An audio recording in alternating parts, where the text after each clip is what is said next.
Police recover a vehicle from a person who bought it through an online advertisement. The original owner says the vehicle was obtained using a false payment confirmation and wants it back. The current possessor says they paid full value and knew nothing about the deception. Who owns the vehicle? Before answering, an investigator must separate two ideas that often travel together, but do not always stay together: possession and title. Possession is physical custody or control of the property. Title is the legal right to the property. In many ordinary sales, both pass together. The buyer takes the item and becomes its owner. But an investigation becomes more complicated when possession and title separate. The person holding the property may not own it, and the person who once owned it may have transferred a title that can later be challenged. Start with theft. A thief takes property without the owner intending to transfer it. The thief may gain possession, but not title. If a laptop is stolen and later recovered, the act of taking it did not make the thief its owner. In the simplest case, the title remained with the original owner. The key idea is intention. The owner did not choose to transfer the legal right to the property. Now compare deception.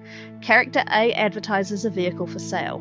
Character B shows A false payment confirmation. Believing payment has been made, A deliberately hands over the keys and intends B to become the owner. The deception affects A's decision, but the vehicle was not simply taken.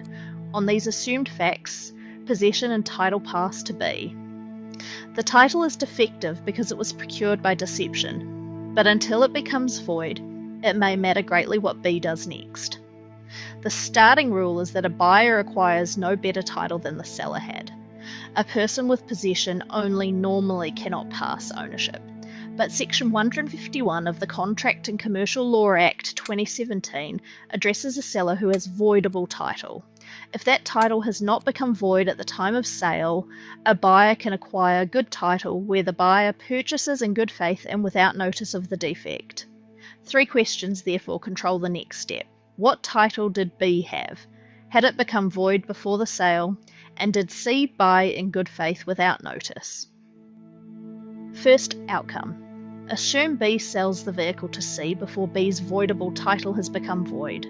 C pays value, acts in good faith, and has no notice of the deception.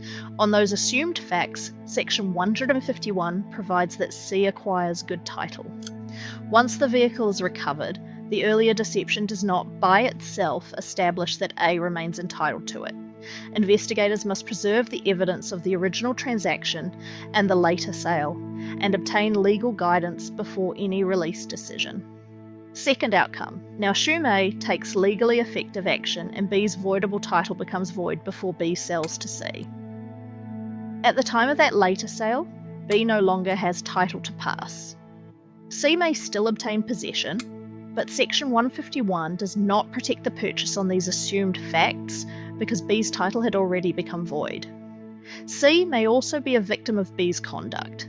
This is why the exact sequence, and not simply the identity of the current possessor, matters.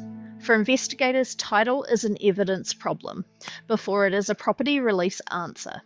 Establish 5 things. First, identify the property and each person claiming an interest. Second, establish how possession changed. Was the item taken, handed over, hired, or supplied under a conditional arrangement? Third, determine whether the owner intended title to pass.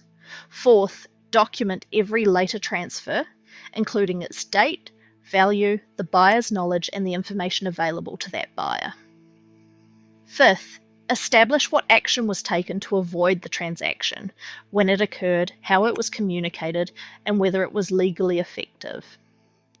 Preserve the advertisements, messages, payment records, sale documents, and witness accounts that prove that sequence. Do not assume that handing over goods always transfers title. Under a hire arrangement, possession is temporary, and the goods are intended to be returned.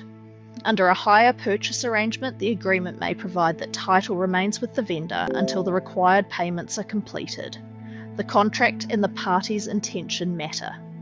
Obtain the agreement and establish the conditions for title to pass. So, who owns the recovered vehicle? The honest answer is, the current facts are not enough.